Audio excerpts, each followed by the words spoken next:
Welcome back. Today we're going to talk about another Santo film. Aztec Mummy. You may have just heard the announcer there say that the name of this movie is Santo and the Revenge of the Aztec Mummy. However, the film is not called that because there is no Aztec Mummy. It's actually Santo and the Vengeance of the Mummy. Now, there is a very good reason why that may be confused, although I cannot justify the fact that they said that on the official re-release English dub of the film. But let's talk about where this title and where this movie is coming from. Now, if you watched the last video I put out, we talked first about Santo for half an hour. So we're going to try not to repeat any of that information, assuming that you've already seen that video. So, what we've got here is a Santo film from 1971. The one we talked about last time was a Santo film from 1970, Santo and Blue Demon versus the Monsters. This one's 1971, and there are actually a bunch in between, but we'll find out why I'm not giving those their own video.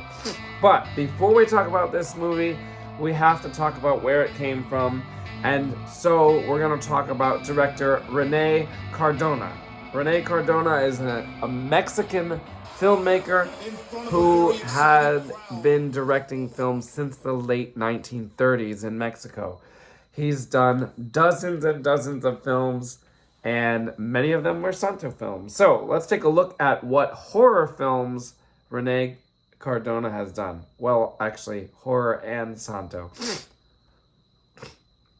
Now, before we actually talk about Rene Cardona's films, we need to talk about two different Mexican series that are not Santo series. And the first one is the Aztec Mummy series. So, this is the poster for the original Aztec Mummy movie. It's called The Aztec Mummy. It came out in 1957. It was directed by Rafael Portillo, and it was produced by Calderón SA, which I don't know what SA stands for. It's something Spanish. It means like incorporated or company or limited or something like that. Sorry, I didn't look that up. So it was produced by Calderón, and I think that they also distributed it because it's the only company name on the poster. That is not 100% clear, but I believe it was produced and distributed by Calderón. Calderón worked with Azteca, I believe. Azteca is a company that distributed this in the United States. So, this movie I couldn't find anywhere. However, I could find the sequel, which is The Curse of the Aztec Mummy. Now, The Curse of the Aztec Mummy is infamous for reusing a lot of footage from the original, and I did see this one, so I pretty much saw the original. Now, this movie has an actor named, actually, I don't even know how to say his name, Crox, C-R-O-X. I don't think his name's even up there. No. Is it? No. I think his name's Crox Alvarado. Oh yeah, there it is. Right here. It's so high up, I didn't even know I was looking at these small names. C-R-O-X is his first name, and then his last name is Alvarado. Now, Crox Alvarado plays a masked hero who may or may not be a wrestler. Now, this is before any Santo films. He looks exactly like Santo. Here he is, here. Okay. In fact, let's see if I can zoom in there. Okay. See him there? The masked hero. Now, in this movie, he is when he's unmasked, he's a timid little guy who's afraid of everything, but he's really just pretending to be afraid of things so that he can run somewhere else, put on his disguise, and then save the day, okay? Now, the Aztec Mummy movies are also they're infamous for multiple reasons. First of all, there's a whole bunch of them, and they keep reusing the same footage from the original. Second of all, you don't see the mummy in these movies until like the last 5 minutes. They probably didn't have enough money to shoot multiple mummy scenes. So there's all this stuff about going and finding the, I think it's breastplate, the cursed breastplate of the Aztec treasure. And if you find the breastplate, then you can find the Aztec treasure. But if you find the breastplate, you awaken the Aztec mummy. Now, there's no Aztec mummy in real life. They're just like playing off of the mummy movies that Universal did, which were popular in Mexico. And there's, you know, the Egyptian mummies are in pyramids, and there's pyramids in Mexico. So they're just saying that there's an Aztec mummy, but there really is no such thing. If I'm not mistaken, I think the Aztecs cremated their dead. Unless they got sacrificed, then they had their hearts pulled out and they were like, had their bodies thrown down the pyramid. But anyway, they don't talk about any of that in the movie because they're pretending that they have mummies. So this is the second Aztec Mummy movie, The Curse of the Aztec Mummy, also directed by Rafael Portillo, also produced by Calderón.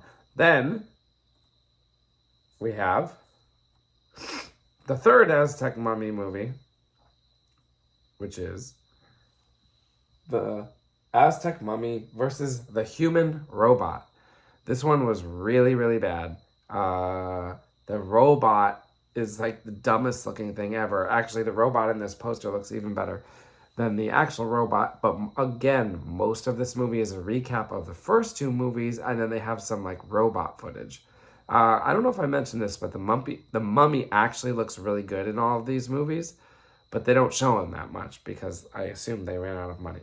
All right, so those are the first 3 films in the Aztec Mummy series. You'll see why we're talking about it in a minute. Now, this is René Cardona's first horror film.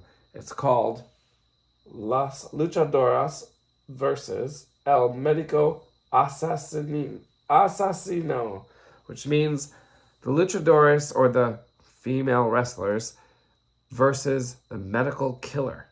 Okay, now this is a movie where there is basically a scientist whose son is dying, so he transplants an ape's heart into his son's body, and the son turns into a crazy half ape, half human beast and kills people. And Santo's not in this movie, but by this time, this was 1963, and Santo had had a few successful movies by this point, and so they used female wrestlers to fight the monster, okay? So instead of Santo, it's female wrestlers. Then we have, then René Cardona did his first Santo film, which was Santo versus the Strangler. We talked about that in the last video, so we'll just move on. Then we have this one, and now you will start to see why things are coming together. This is Las Luchadoras versus the Mummy. So this is Aztec Mummy movie number 4. It's got the same female wrestlers as this one, which is female wrestlers versus like Monkey Man, basically, or Gorilla Man.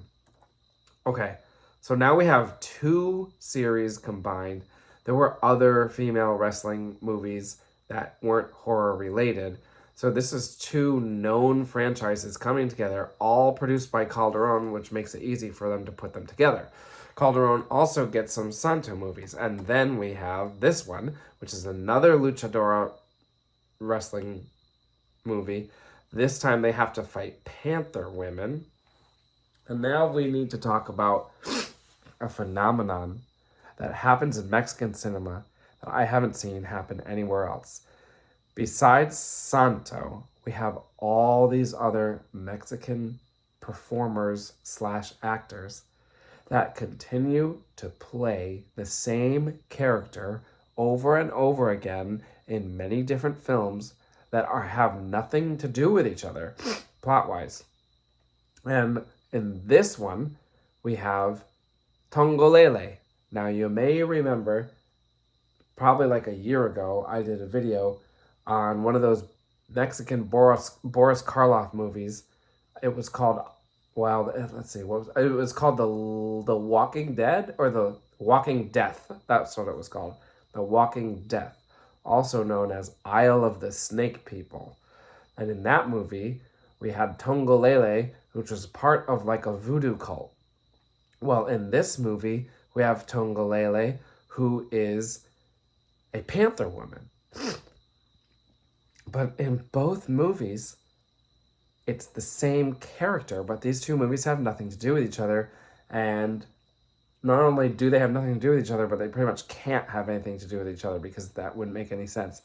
Tongolele is a real Mexican dancer. She was a performance artist, and she was in dozens of movies where she plays Tongolele. That's what she was called on and off screen. So we have Tongolele, we have Santo, we have Blue Demon, we have Tintan, which I talked about in the last video. We have Capulina, which I talked about in the last video. These are all people who keep playing the same character in many, many, many movies. And I don't know that that has happened consistently in any other country. I guess like in America we have like Jay and Silent Bob, but those movies are actually connected by loosely because they all take place in the same universe. These movies take place in separate universes, but the same characters keep appearing. So I think that's very interesting. Anyway, in this one, not only are there panther women that look horrible because they just look like regular women with like furry gloves with claws, but there's also what seems to be the Aztec Mummy, except they don't call it the Aztec Mummy. They don't really call it anything. In fact, it's supposed to be like the resurrected body of a previous panther cult leader, even though it doesn't look like a panther at all. It just looks like the Aztec Mummy. And it even comes out of the same tomb that the Aztec Mummy always comes out of. So we've gotten almost another Aztec Mummy movie. In this one, it's weird because that undead thing looks great, but the panther woman looks horrible. This is another Calderón release and another René Cardona film. After that, he did Operation 67, which came out in 1967. I think this might have been the actual first color Santo film. I did not watch it because it's like a James Bond type movie, and I actually cannot tolerate those, especially a Mexican Santo one. I just don't need to watch any spy movies. I just don't get anything out of them. But just taking a look at the poster, we have a guy with a bazooka, a helicopter, a naked dancing woman. Let's see. Anyone good in this? Besides Santo? No Tongolele. That's a different naked dancer woman. Anyway, I didn't watch this one, and I probably never will. After that, oh my god, Batwoman. This is a ripoff of the 1960s Batman series and movie. It's Batwoman. Some places will tell you this is a horror film, but it's not. It's an action, fantasy, weirdo comedy movie that's really just a Batman ripoff. Like, she even wears the same costume that the 60s Batman wears. And I think sometimes people call it a horror movie because at one point she does have to fight a mad scientist, and he creates what look like creatures from the Black Lagoon, except they're like red. But it's not scary at all. Like, it's got like Batman style music, and if you would consider this a horror movie, then like Harry Potter is a horror movie. Like any movie, or like Lord of the Rings would be a horror movie. Any movie with any kind of monster would be horror, which is not how it works. So this one was unwatchable for me. It was horrendous. Okay, now we have Santo in The Treasure of Montezuma. This one was unavailable, and I probably wouldn't be able to handle this one anyway. I think it's another spy Santo movie. Moctezuma, if you didn't know, is the actual emperor, the final emperor of the Aztec Empire. He was the last ruler of the Aztecs before the Spanish took over. He probably did have a lot of treasure. Actually, I think it's confirmed that he had a lot of treasure. So that's what that's about. I didn't watch this one. Okay, now this one's crazy. This is the Horrible Man Beast, also known as Night of the Bloody Apes. It's a remake of the Luchadores versus the Medical Killer, except it came out in 1969. It's in color. There's a lot less wrestling and a lot more man beast. Other than that, it's the same plot. There's also two versions of this. One came out in 1969. It's kind of bad. There's some fight scenes that look absolutely horrible, like someone punches somebody else, they don't even come close to hitting them, and then the person falls. Really bad. And I think even despite that, it was fairly popular. And then 3 years later, when horror was starting to pick up again in the 70s, in 1972, they added 2 minutes of footage, but it's in like 5-second bursts, and most of it is like insane gore. The man beast rips someone's head off. He gouges someone's eye out, and you fully see it. He rips someone's scalp off. He like bites people. There's blood everywhere. There's open heart surgery, like actual open heart surgery footage, like put into the film. That might have been in the original version too. I'm not sure. I forget. I think it was, but I'm not sure. And then they also put like a minute of nude shots of the main woman in the movie, which like I guess these days you don't see that much, but like the main woman gets naked a bunch. But like only in the 1972 version, they re-released it. Gerund distributed it in the United States. That's the same company that distributed the Amazing Transplant, which was the New York City exploitation film. And then I think they renamed it in Mexico. They called it Horror and Sex.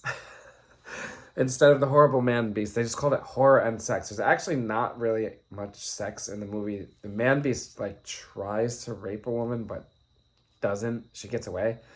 Other than that, there's no sex in the movie. There's just like a woman getting out of the shower a couple of times. Like one time she's getting out of the shower because she's just showered because she's wrestled, and like another time I think she was practicing and she gets out of the shower again. There's no sex in it. But anyway, take a look at this part of the poster. I love this here. In the poster, this obviously doesn't happen in the movie, but there's these women stuck in this like glass container.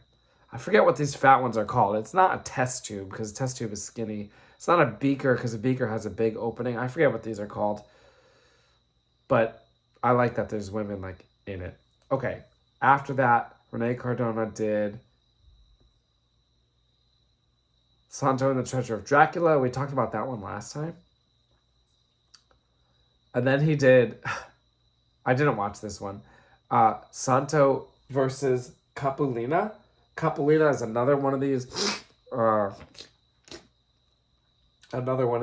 people that's like showing up in all these different unrelated movies, but he's always playing Capulina. I talked about in the last video, Capulina was in, what was it called? Oh, the Walk of the Spectres or something like that. That movie was actually good.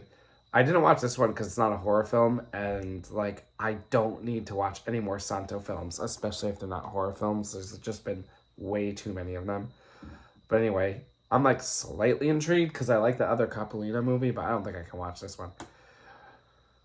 Then he did in 1971. Oh, this was 69. This was 69. So in 1971, he did what I thought was going to be a horror film, but it's not. He did Santo versus the Riders of Terror. If you look up here, this guy looks pretty scary, but actually, this is a Western, okay? It's not a horror film, but it's probably the second best Santo film that I have seen, and now I've seen way too many. This is a Western. Santo's not even in the first 20 minutes, which is very strange, but it's a Western. There's a leper colony in this Western town. Now, they don't say where the town is, but the movie's Mexican. I don't know where it's supposed to take place, but it's definitely a period piece, so it's definitely like 1800s Western. 6 lepers break out of the leper colony, And then everyone's trying to find them, but they are afraid to capture them because they can't touch them because then they'll get leprosy. Meanwhile, a bunch of thieves and murderers take advantage of the situation by pretending to be the lepers by covering their faces and then like robbing people, and then no one really tries to stop them because they assume they're lepers. Then the lepers get blamed for all the crimes when really the lepers just broke out because they don't like living in a leper colony.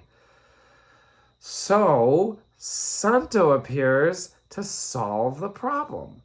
And when he appears, there's a big wrestling ring in the middle of like town square in some random 1800s like Western town. It makes no sense. Everyone seems to know who Santo is. It's the only Santo film that doesn't take place in the modern day. And it's just like shows up riding a horse and like shooting guns in some Western town. But it was actually it was actually enjoyable. I watched a nice HD restoration of it. Color. It was not boring at all. Other than the one really random wrestling match in the middle of the town square, there's no other wrestling in it. And Santo's not in the first 20 minutes. So, like, the other characters actually matter in this one. So, this one I gave 7 out of 10, even though it's not a horror film. This one was good. All right. And that brings us to Santo and the Vengeance of the Mummy. Now, this is almost everything we talked about here is Calderón. In fact, I think it all is Calderón except for Santo versus the Strangler. That's the only one that was a different company. And so, they haven't had an Aztec Mummy movie in like 7 years. So they reused the whole plot of the Aztec Mummy except Santo's in it. Also, they don't call it the Aztec Mummy, and they point on a map in this movie to Nicaragua, which didn't even have temples. Like, they didn't even build temples there. There would be no reason for a mummy. Also, look at the mummy. He's got a bow and arrow. This mummy shoots people with arrows. That doesn't make sense. So, Santo goes into the jungles of Nicaragua to find this treasure, and then they awaken the mummy. And the mummy shoots all these people with bows and arrows. Also, this one is heavily a comedy. I think it's the first Santo film that's like really intentionally funny. There's this ridiculous professor who's blind and keeps mistaking one thing for another in the whole movie. And then there's a cook who's like another comedic character, and the cook keeps trying to feed everybody and no one ever wants to eat. The cook gets all frustrated with everyone. It was kind of weird. If I hadn't seen so many Mexican mummy movies, I probably would have liked this one more. But it's literally been done half a dozen times before, and I just watched all those movies. So it seemed really unoriginal to me. And it is, because, well, I guess at the time, there hadn't been a mummy movie for like a number of years. So I guess it would have been a little bit more fresh back then. Like if you're watching it in the movie theater. But still, I can't excuse the fact that the same company has used this mummy plot 6 times from 1957 to 1971. They keep using the same mummy plot. Like, I get it. You're churning out like 4 Santo films a year. But just like, don't do it like that. Oh my God. This is frustrating. That being said, I do give it a 6 out of 10. There was a lot of action. The mummy looked good. Probably the best looking mummy so far. But then, spoiler, okay? Most of this is not a spoiler, but here we go. Unlike all the other mummy movies, this mummy is a Scooby-Doo mummy. It's just a dude dressed like a mummy. There's a real mummy, but it doesn't move. Also, I should have said this before the spoiler, but all the mummies maybe not all the movies, but a bunch of these mummy movies uses this same sound clip of the mummy noise, and it literally sounds like the mummy is yawning, and it's so stupid. It's like, ah. That's the noise that the mummy makes in multiple mummy movies, And like this one came out like 7 years after the previous one, and they use the same exact clip. So it's like a really dated mummy noise clip. What else was I gonna say about this one? Oh yeah, very important. In 2020, this company, which the name of the company, I forget it now. It's just a guy's name. That's it. It's just a guy's name. They went and restored a bunch of Santo films, and these films were not dubbed in English before. They were never released with an English language version. This company went and dubbed them all in English in 2020. And the actors that do the dubbing are not good, especially the one that does Santo. So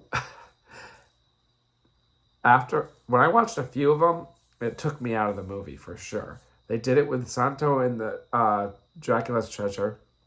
They did it with Panther Women. They did it with Santo and the Riders of Terror. They did it with this one. I think there's one more I watched like that. Maybe Batwoman. But it's all Calderón movies. And the people that do the dub voices in English have like pretty thick Spanish accents, which is fine.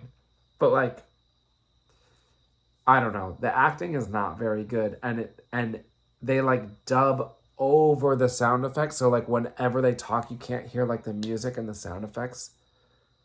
And there's even a few instances where like they don't dub over it and you hear the Spanish. That doesn't happen that often, but it happens. So I don't know how I feel about this because first of all, they restored these movies which weren't even available before 2020 in any kind of decent quality. Now they are. So that's cool. They're in beautiful HD. They mostly did the color ones. So like all those black and white ones, they're not redubbed. Okay, I watched the like original versions. But most of these color Santo films are redubbed in this new English. And sometimes they say stuff that they would have never said in the 60s or 70s. Like the one time the woman's like, oh, I was just pranking you. That was a Tungolele line. She's like, oh, she's hiding in this closet because she's like really Panther Woman or whatever. And then someone's like, what are you doing in the closet? She's like, oh, I was just pranking you. There's no way she said that in 1967. Anyway, I guess it's more positive than negative that they did this. But it's weird and you kind of have to get used to it because the first time you watch one, you're just like probably almost inclined to turn it off. Anyway, Santo and the Vengeance of the Mummy gets a 6 out of 10. Would have gotten a 7 if there weren't so many Aztec Mummy movies. Okay, so that's it for Santo films, unless I can dig up some of the more obscure ones that I couldn't find as of now. If I can't find those, no more Santo films until 1972, which is probably a couple months away. All right, that's it for this time. Another long Mexican horror video, but hopefully you learned something. See you later.